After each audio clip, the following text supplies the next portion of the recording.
Bienvenidos amigos una vez más a nuestro estudio teológico. Y en esta ocasión vamos a estar hablando acerca de un tema muy importante para la iglesia. Algo que es muy importante para los cristianos de entender y también de meditar. Nos referimos a el peligro de atribuir cosas que no son bíblicas al Espíritu Santo.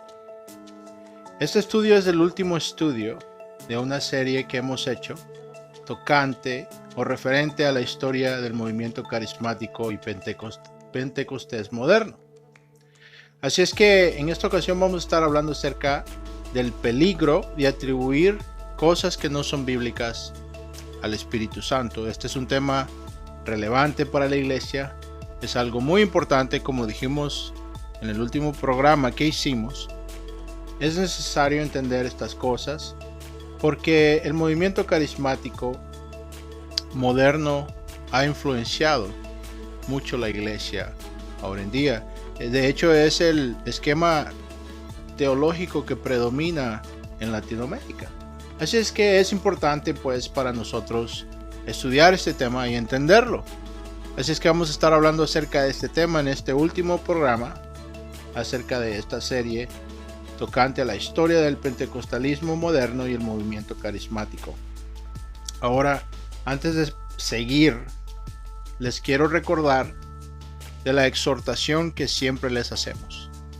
Y eso es a escudriñar las escrituras y a escuchar y a comparar todo lo que se les va a enseñar en este programa con el estandarte de la verdad. Es decir, con la palabra de Dios, con la palabra que nunca se equivoca, la palabra inspirada por Dios, la palabra dada por Dios hacia el hombre, la revelación de Dios hacia el hombre, la palabra inerrante, la palabra suficiente, la palabra infalible de Dios. Eso es absolutamente importante para nosotros como cristianos. Es el deber de todo cristiano el comparar toda enseñanza con el estandarte de la verdad. La palabra que nunca se equivoca, la palabra de Dios, la Biblia. Esto es absolutamente indispensable para el cristiano. Esta es una de las misiones o una de las cosas más importantes de nuestro ministerio, y es el fomentar, el cultivar, el incentivar al cristiano a poseer una opinión elevada de la palabra de Dios, una opinión exaltada de la Biblia. Esto es absolutamente importante porque se carece de un concepto elevado de la palabra de Dios, de la Biblia, que existen ahora en día muchas herejías, muchas enseñanzas erróneas, porque el hombre ha abandonado,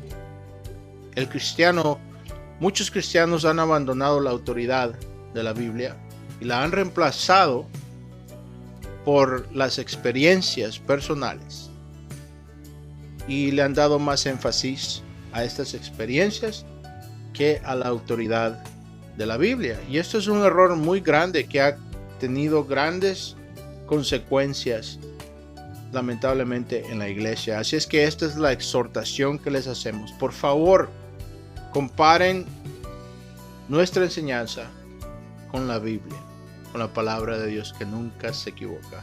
Esto es absolutamente esencial para todo creyente.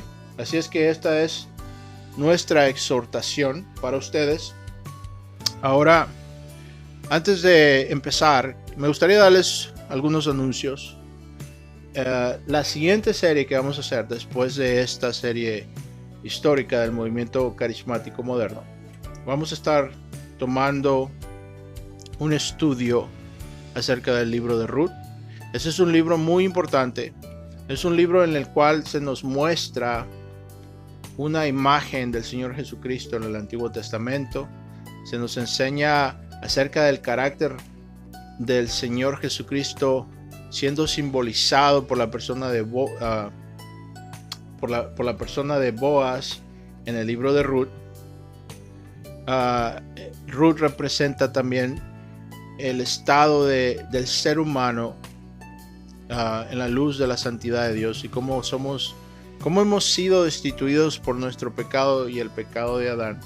en la gloria de Dios, pero más sin embargo Dios nos ha redimido por medio de nuestro Salvador, nuestro Señor Redentor, el Señor Jesucristo. Así es que este es un tema muy importante, es un libro muy importante del Antiguo Testamento, lleno de aplicaciones prácticas, lleno de mucha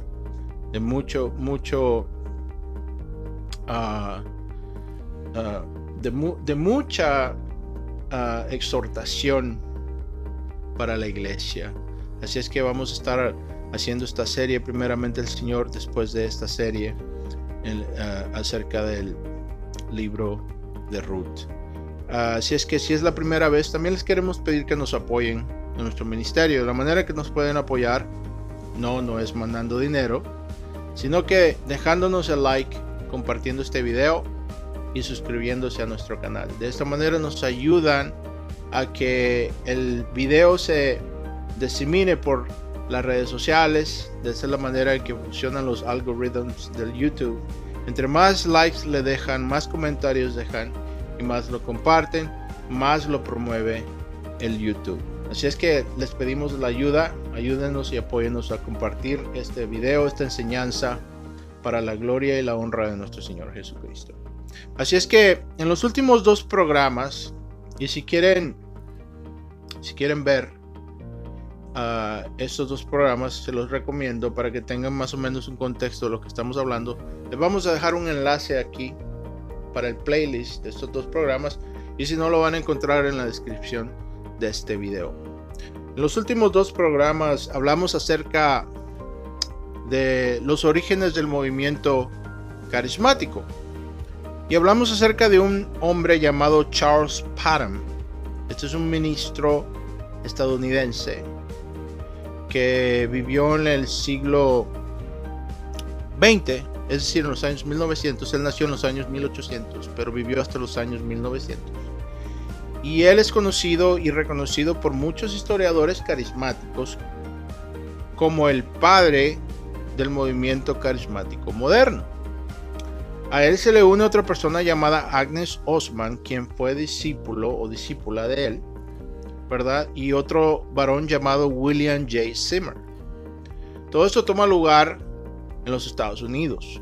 Así es que si usted es carismático, si usted es pentecostés o pertenece a las asambleas de Dios, usted encuentra su origen de su denominación y su tradición cristiana en estas personas. Así es que esto es un dato muy importante para ustedes. Y vimos observamos cómo sus experiencias, las experiencias de Charles Parham y Agnes Osman, se convirtieron en el prototipo de las prácticas carismáticas modernas. Es decir, las experiencias de Parham y Osman se convirtieron en el prototipo, en el cuadro o en la estructura teológica que predomina ahora en día en el movimiento carismático moderno. Esto se dio a conocer como el movimiento de la fe, de la nueva fe apostólica. Y lo que es interesante, y quizás lo más importante tocante a este tema, es que ellos fueron los primeros en practicar y enseñar lo que se conoce ahora como el bautismo del Espíritu Santo, como la señal del recibimiento del Espíritu Santo. Es decir, lo que se enseña a lo largo de la gran mayoría de las iglesias carismáticas y también de las asambleas de Dios, es que existe 2 categorías de cristianos: aquellos que son creyentes pero no han sido bautizados por el Espíritu Santo.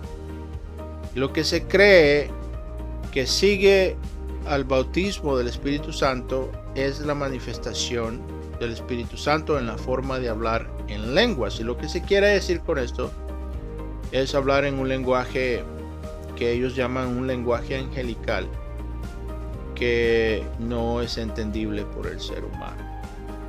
Solamente ciertos individuos pueden interpretar este lenguaje, y esto lo basan acorde en lo que el apóstol Pablo le dice a la iglesia en Corinto acerca del hablar en lenguas. Si es que hay elementos correctos mezclados con interpretaciones erróneas de lo que significa hablar en lenguas bíblicamente. Hemos hablado acerca de este tema en los videos anteriores, como dijimos, y les vamos a dejar un enlace en este video para que puedan ver ese video donde discutimos más a fondo lo que significa el hablar lenguas bíblicamente. Vamos a hablar como quiera en este video más adelante acerca de esto. Vamos a tratar de explicarlo un poquito más, pero nos estamos adelantando un poquito. La descripción que queremos hacer es de este lenguaje es que lo que se entiende por hablar en lenguas es, como dijimos, un lenguaje que nadie entiende. Aunque tenemos que recordar que no todo el tiempo fue esta la posición que sostuvo el movimiento carismático moderno, especialmente en sus inicios con Charles Parham y Andreas Osman. Ellos, como lo dijimos la última vez, en su experiencia dijeron que ellos habían hablado en lenguas, y esto toma en la víspera de Año Nuevo en 1901 en el Instituto Bíblico de Topeka en el estado de Kansas, cual era el instituto fundado por Charles Parham. Y ellos alegan que en su experiencia ellos estaban en una reunión de oración y le pidieron a Dios que derramara el Espíritu Santo sobre ellos, y ellos alegan haber hablado en lenguas, y haciendo una interpretación sana del texto, ellos alegan haber hablado en chino, en sueco, en francés y en otros idiomas. Así es que esta es la primera posición que ellos toman.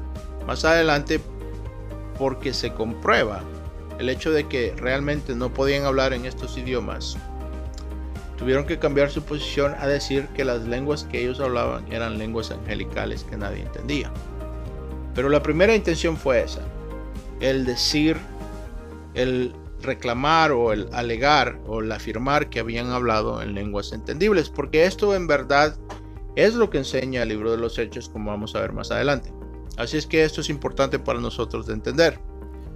Ahora, otra de las enseñanzas de este movimiento es el ser, por ejemplo, derribados en el espíritu, ¿verdad? Y esto usualmente va acompañado de otros estallidos corporales o eufóricos o histerias, como tirarse al piso, temblar, estirarse el pelo, balbucear, saltar, llorar, ¿verdad? Todas estas cosas son consideradas a lo largo de este movimiento carismático como manifestaciones legítimas del poder del Espíritu Santo. Y de hecho, estas manifestaciones, las cuales acabamos de mencionar, se convierten como en el estándar o en el parámetro por el cual se mide la presencia del Espíritu Santo. Es decir, se cree que si estas cosas toman lugar en la iglesia, esto es la manifestación del Espíritu Santo. Esto es la prueba irrefutable que el Espíritu Santo se ha manifestado y está trabajando en la iglesia. Uno de los problemas con esta posición es que esto ignora la enseñanza epistolaria, bíblica y canónica del apóstol Pablo. Porque Pablo nos habla incluso en su carta a los Corintios, exhorta a los corintios a buscar los dones más elevados, cuáles son el amor, la fe y la paciencia, ¿verdad? Esto lo dice el apóstol Pablo en su carta a los Corintios en el capítulo número 13. Es el amor, dice Pablo, es el don más elevado, y este es el que deben de buscar. Una manera, dice Pablo, más elevada. Dice Pablo El amor es paciente, todo lo cree, todo lo sufre, todo lo soporta.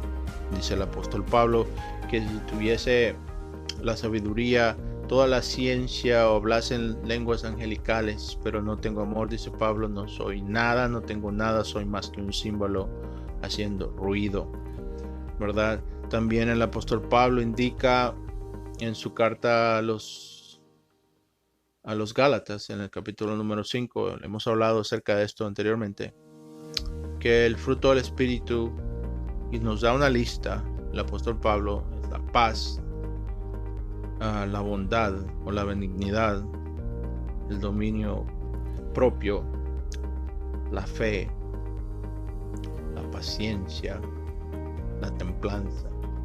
Dice el apóstol Pablo, contra estas cosas no hay ley, el fruto del Espíritu, ¿verdad? Entonces vemos aquí claramente que existe un conflicto cuando decimos que la manifestación absoluta del poder del Espíritu Santo son estallidos emocionales, el convulsionarse, el tirarse al piso o hablar en un lenguaje que nadie entiende. Pero tenemos que entender que esto surge de muchas maneras, hay muchas causas. Una de ellas es la transmisión de tradiciones en la iglesia, prácticas que se adoptaron en la iglesia y se han pasado de generación en generación, y no nos preguntamos del por qué practicamos lo que practicamos. Este es parte del problema. No nos preguntamos del por qué practicamos lo que practicamos y por qué creemos lo que creemos. Tenemos que entender que todos poseemos un sistema teológico, aunque lo admitamos o no. Tenemos un sistema teológico el cual usamos, es decir, un par de lentes por el cual vemos e interpretamos la Biblia.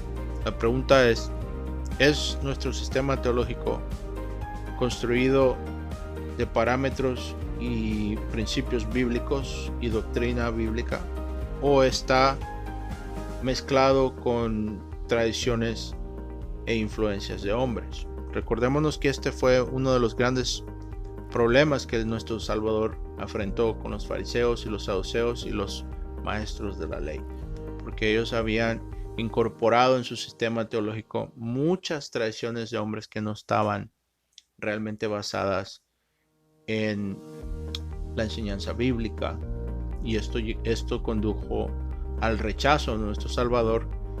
Así es que es importante que nos preguntemos por qué creemos lo que creemos y por qué practicamos lo que practicamos. Eso es algo esencial para el creyente. Ahora, ¿cuál es el peligro? ¿Verdad? Este es el tema de nosotros en este día, en esta ocasión. ¿Cuál es el peligro que existe,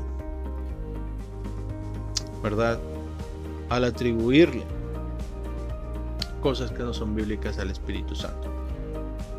¿Verdad? La respuesta es que el peligro que existe es que estas prácticas no están en alineamiento con las enseñanzas del Nuevo Testamento. Aunque tenemos que reconocer que estas cosas han sido construidas o se han sacado de una mala interpretación del Nuevo Testamento. Es decir, el hablar en lenguas es mencionado, es enseñado en el Nuevo Testamento. Pero el problema existe en lo que entendemos, en lo que imponemos sobre el texto y ignoramos lo que el texto mismo nos enseña. Todo esto se da como consecuencia, como dijimos, de tradiciones que se han infiltrado en la teología de la iglesia, y también como consecuencia de la falta de entrenamiento correcto en el análisis del texto. Esto se conoce como la ciencia de la hermenéutica, ¿verdad? La hermenéutica es palabra que viene del griego hermanios, quiere decir interpretación. Lamentablemente en Latinoamérica el acceso a buena o cualquier clase de entrenamiento teológico es escaso y difícil por lo mismo de la situación económica y todas estas cosas, y es por eso que hacemos el esfuerzo de hacer estos programas, porque una de nuestras metas es cerrar la brecha entre la iglesia y el seminario. Así es que una de nuestras intenciones, nuestras ambiciones con este programa es proporcionar un entrenamiento básico bíblico de nivel de seminario, tratando de traerlo a un lenguaje más o menos entendible para el cristiano que no ha recibido una educación más formal. Así es que esto es parte de nuestra misión. Entonces, es por esta falta de entrenamiento adecuado bíblico para los pastores que también existe este tipo de errores de los cuales estamos hablando. Ahora, una de las consecuencias, o por consecuencia, es que le estamos atribuyendo cosas al Espíritu Santo de las cuales Él no es el causante, no es el responsable, no es la fuente. Y de esta manera, la conclusión lógica es que estamos deshonrando al Espíritu Santo, ¿verdad? Este es parte del problema. Por ejemplo, ¿qué es lo que la Biblia enseña? Rápidamente pasando por aquí. Abran sus Biblias si las tienen a las manos en el libro de los Hechos, capítulo número 2. Les quiero pedir un favor. Yo sé que tal vez podría causarles molestia lo que se está diciendo. Les imploro que dejen sus emociones a un lado. Yo sé que es difícil cuando nos corrigen, especialmente cuando hemos sostenido una tradición por mucho tiempo. Pero les pido que observen el texto y dejen que sea el texto. Quitémonos el lente teológico por un momento que poseemos y vamos a dejar que el texto nos diga lo que quiere decir. Voy a usar la nueva traducción internacional. Lo pueden seguir en la Reina Valera, igual dice lo mismo. Libro de los Hechos, capítulo 2. Vamos a empezar en el versículo 4. Todos estamos familiarizados. Este es el texto básico. Es el texto de prueba de los carismáticos de las asambleas de Dios para abogar por el hecho de hablar en lenguas. Este es el texto al cual ellos se refieren y con el cual apoyan o se basan en la enseñanza de que es legítimo hablar en lenguas. Y lo que se cree y lo que se enseña es que aquí vemos que el Espíritu Santo desciende, ¿verdad? Es el día de Pentecostés. Los discípulos están en el aposento alto, están orando, pidiendo al Señor que les mande el Espíritu Santo que el Señor Jesucristo les había prometido. Y todos conocemos la historia. El Espíritu desciende con un estruendo y algo como lenguas de fuego se posan sobre ellos, ¿verdad? Y en el versículo 4 se nos dice que todos ellos fueron llenos del Espíritu Santo.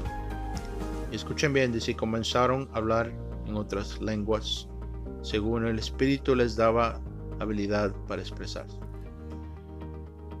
En el lenguaje original del Nuevo Testamento, cual es el griego coneico, el griego común de aquel tiempo, vemos que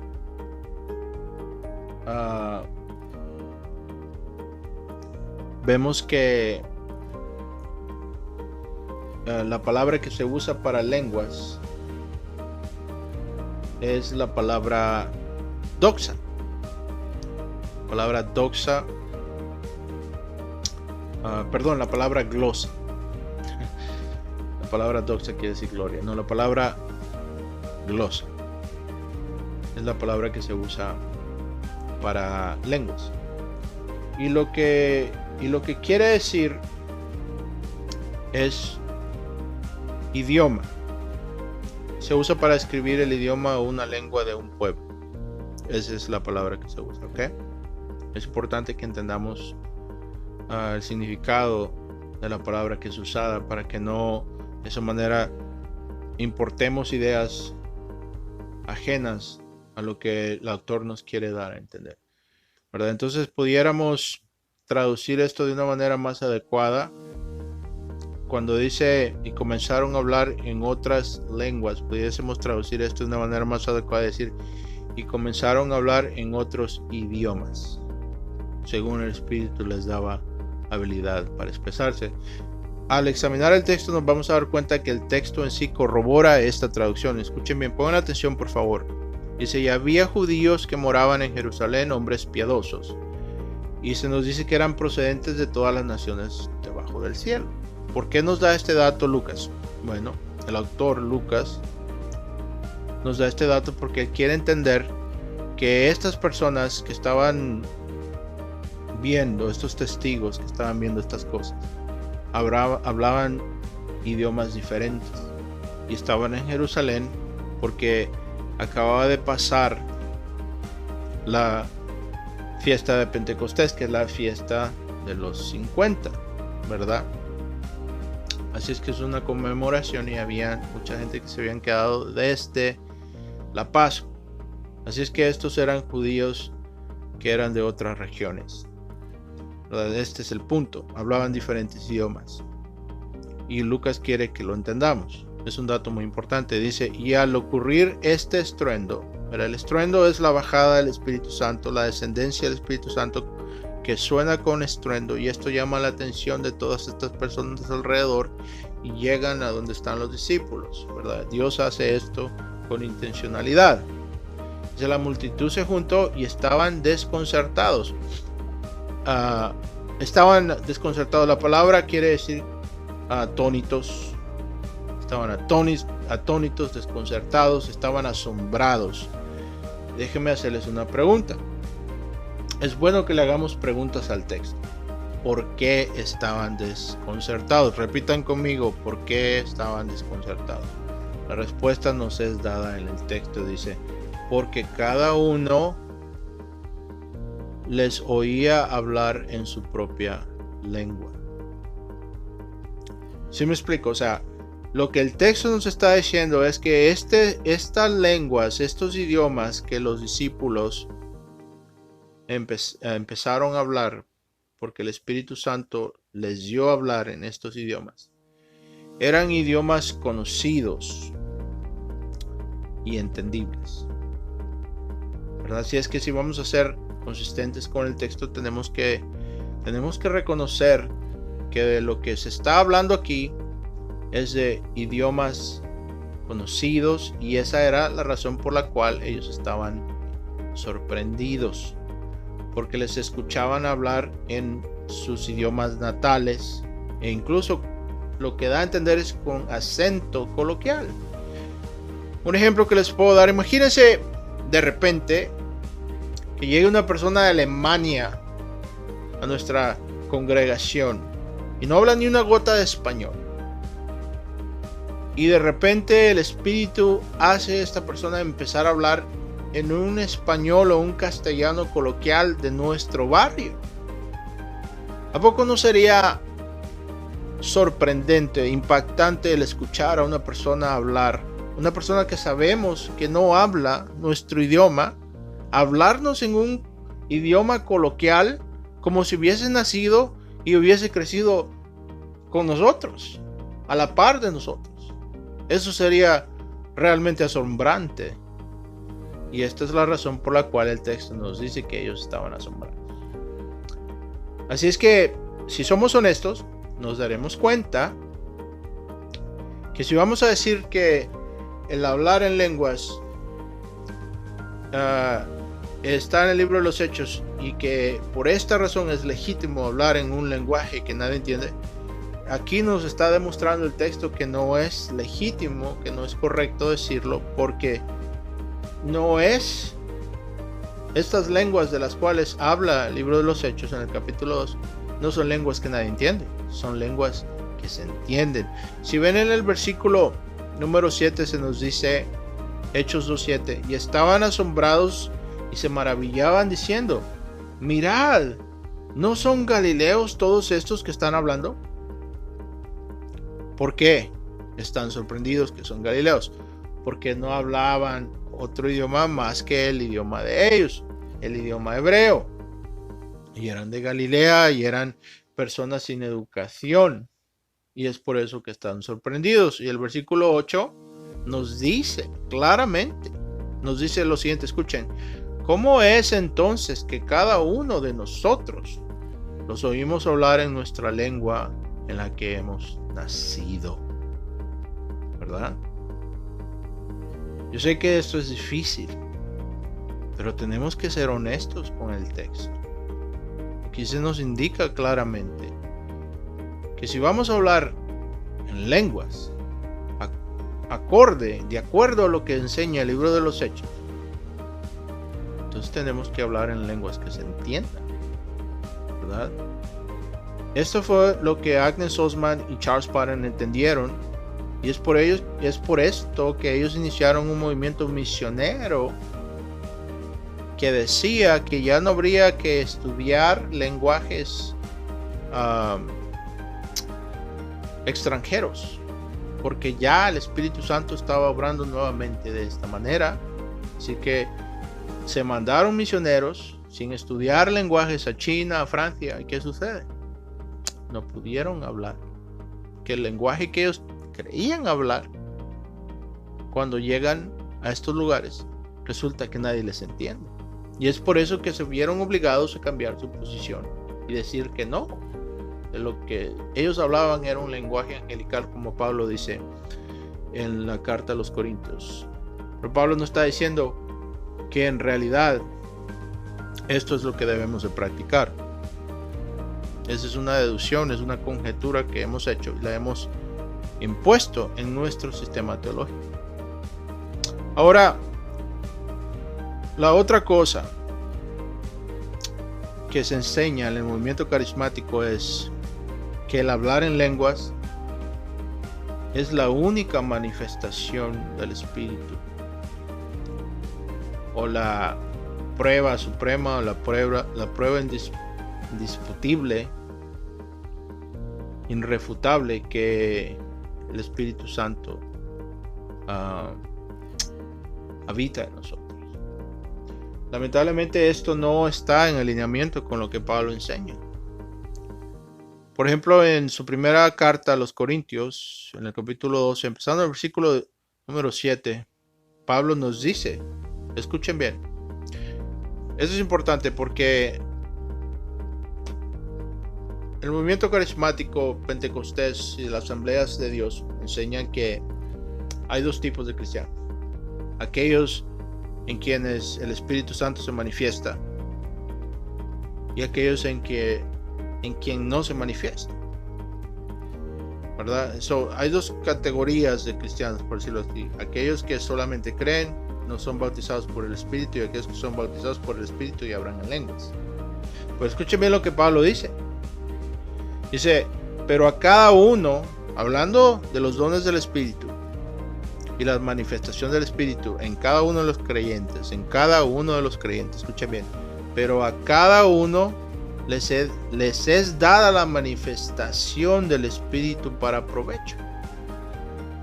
Versículo 7, Pablo dice, pero a cada uno, ¿verdad? Eso quiere decir a todo cristiano, a todo creyente, dice Pablo, le es dada la manifestación del Espíritu Santo para provecho. Dice, porque a este le es dada por el Espíritu palabra de sabiduría, dice Pablo. A otro le es dada palabra de ciencia según el mismo Espíritu. A otro fe por el mismo Espíritu. Y a otro dones de sanidades por el mismo Espíritu. ¿verdad? Tenemos que entender que en el tiempo los apóstoles, ¿verdad? Estos dones de sanidades era algo que se manifestaba en la iglesia, pero no se dejaba al antojo del individuo. Era la prerrogativa de Dios a como él decía, ¿verdad? Es por eso que Pablo le pide 3 veces al Señor que le quite su aguijón en la carne, y el Señor no lo hace, ¿verdad? Entonces Dios siempre tiene la prerrogativa y Dios sana por medio de quien Él quiera. Usted puede orar por un hermano que está enfermo y si a Dios le place, le va a usar usted para sanar. Lo que queremos decir es que no es necesario de ir a ver al hermano fulanito o sultanito, viajar cientos y cientos de millas o kilómetros para ir a un sanador. Dios puede sanar sin necesidad de viajar e ir a buscar un sanador. Eso es lo que tenemos que entender.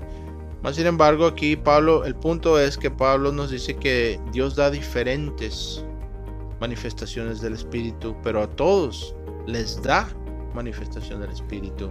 Y más adelante vemos que, como dijimos en el libro de los Gálatas, en la carta a los Gálatas, vemos que Pablo nos habla acerca del fruto del Espíritu, ¿verdad? La paz, la benignidad, el dominio propio, la templanza, la fe, ¿verdad? Todas estas cosas son manifestaciones del Espíritu Santo. Si usted es creyente, el Espíritu Santo habita en usted y está obrando en usted sin necesidad que hable en lenguas, ¿verdad? Entonces lo que estamos viendo aquí es que esta práctica no es bíblica y es erróneo decir que la manifestación del Espíritu Santo solamente es una, ¿verdad? Y si vamos a hablar en lenguas y si vamos a ser consistentes, tiene que ser lenguas, idiomas entendibles. ¿Sí me explico? O sea, entonces aquí vemos que estas enseñanzas están en contradicción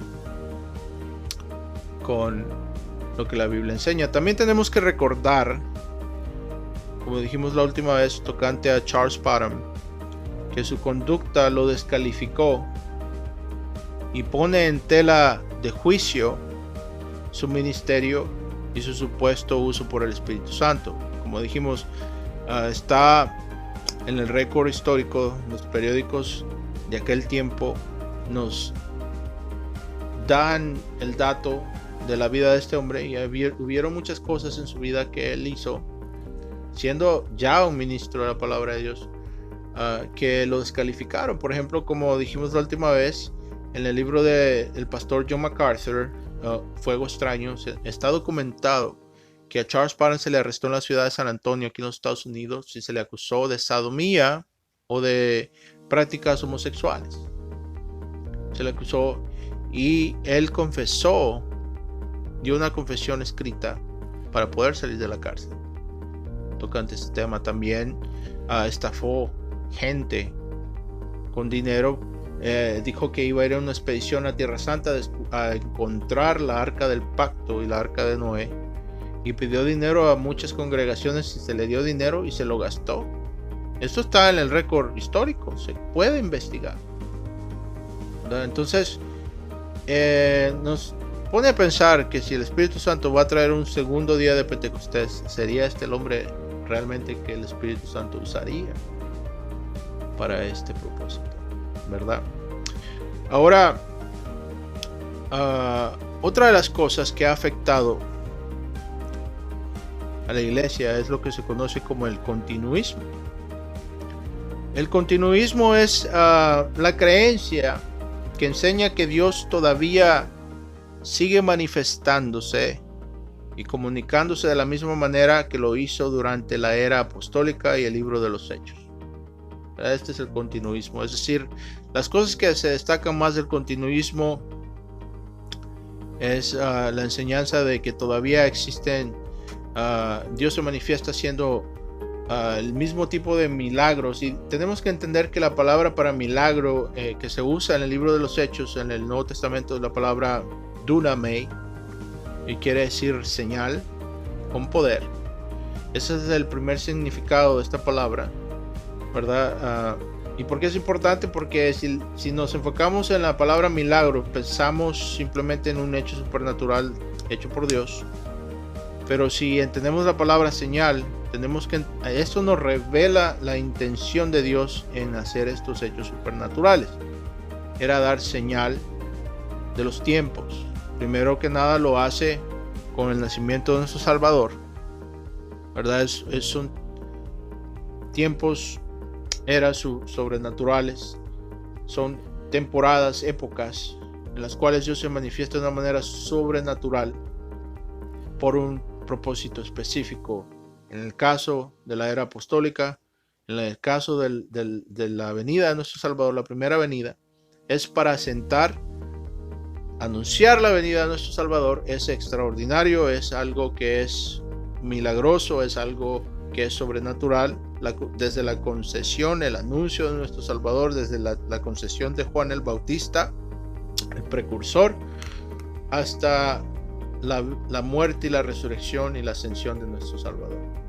Y luego sigue el ministerio apostólico acompañado también de señales, todo con el propósito de establecer el testimonio de los apóstoles, para de esta manera entregarnos un volumen completo, una revelación completa de la historia de la palabra de Dios, con el objeto de revelar al Salvador, al Redentor, ¿verdad? Entonces, ¿por qué es esta distinción importante? Porque tenemos que entender que esas señales tuvieron un propósito, y fue establecer el testimonio de Jesucristo y sus apóstoles, para que de esta manera, ahora por medio de leer la palabra de Dios, podamos tener, como dice el apóstol Pablo a Timoteo en su segunda epístola, en el capítulo 3, empezando en el versículo 14 al 17, Pablo dice a Timoteo que toda escritura es el aliento mismo de Dios. La palabra es Theos Nous, el aliento de Dios,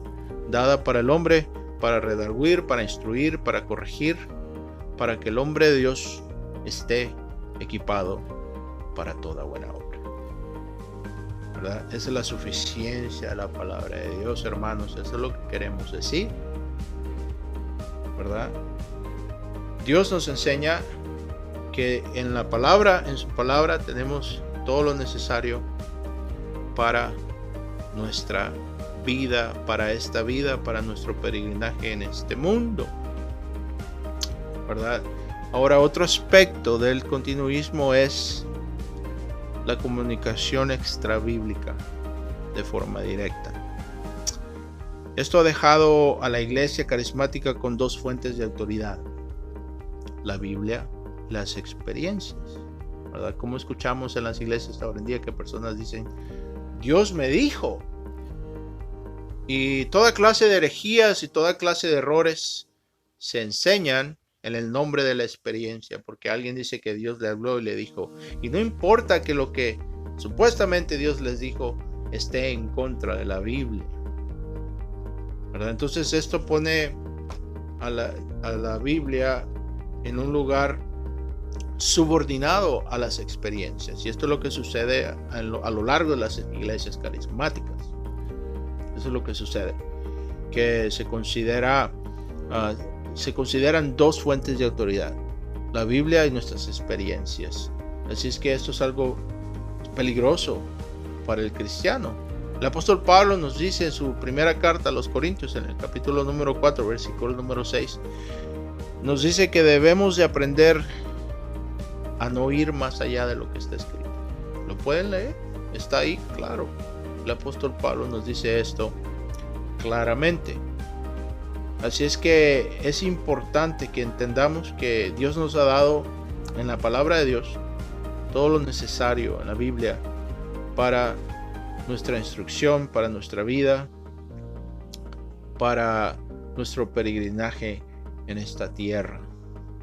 Así es que ya no es necesario que Dios abra el mar rojo, ¿verdad?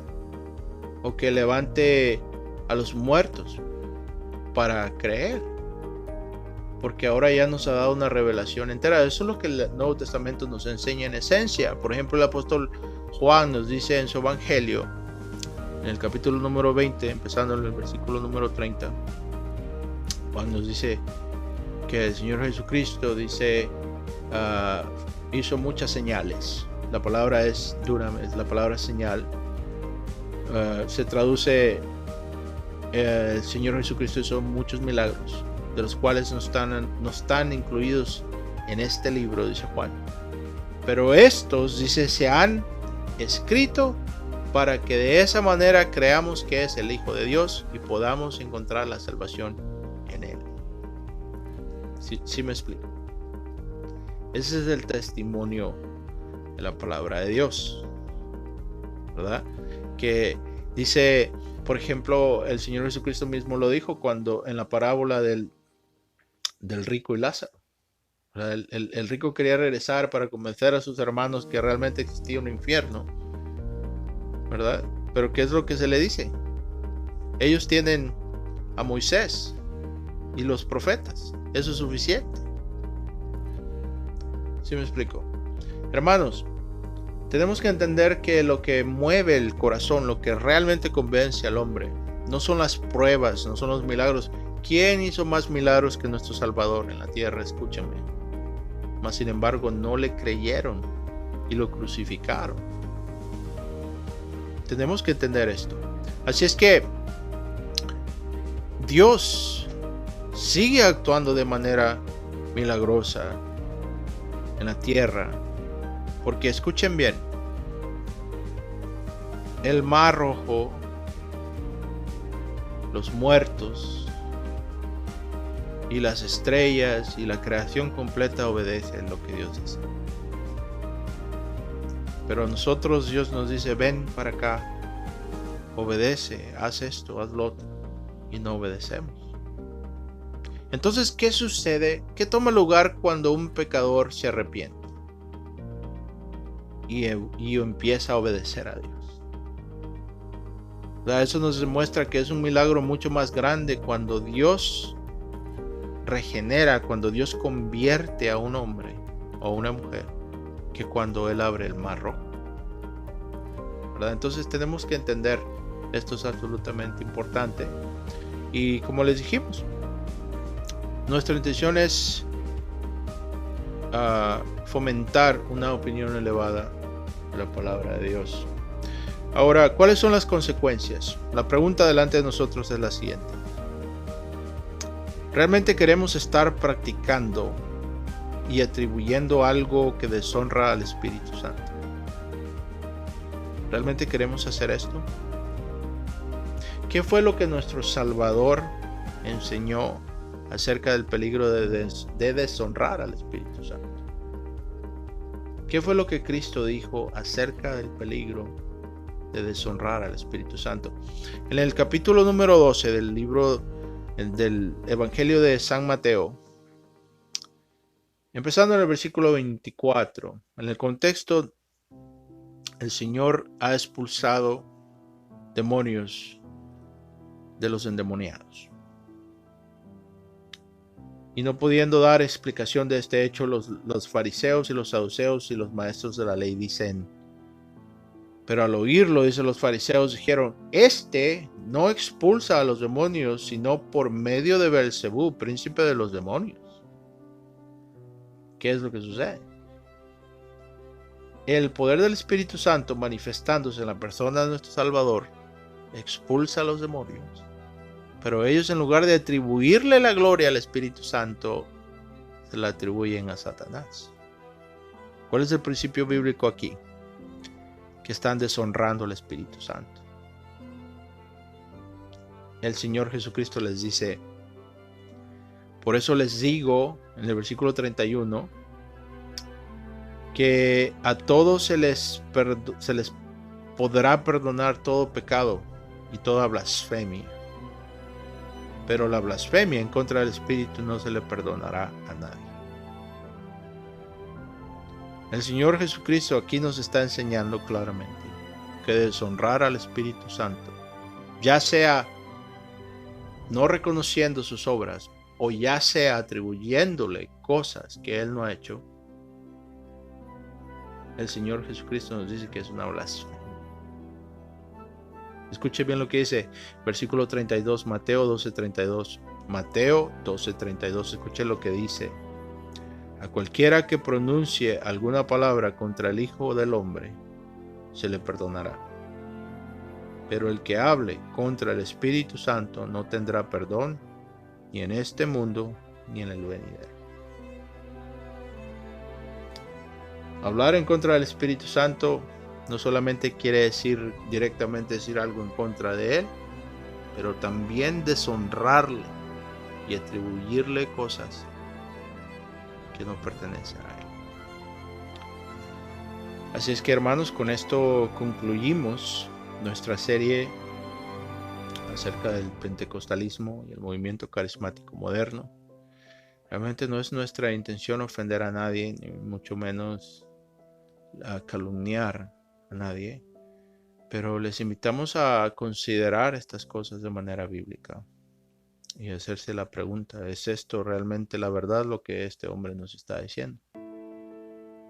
¿Verdad? Y si lo encontramos de esa manera, pues lo que tenemos que hacer es arrepentirnos y buscar iglesias bíblicas. Así es que si tienen alguna pregunta me pueden encontrar en nuestra página de Facebook, Exposición Evangélica Reformada. Mi nombre es Eric Rivas, soy el director de la Exposición Evangélica Reformada. Aquí les voy a dejar mi dirección de Facebook. Me pueden mensajear por medio del Messenger y si tienen alguna pregunta me gustaría comunicarme con ustedes. Así es que aquí vamos a parar. Que el Señor Jesucristo me los guarde, nos bendiga, que la paz del Espíritu Santo y la hermandad del Espíritu Santo esté con ustedes. Nos veremos, si el Señor lo permite, la próxima vez.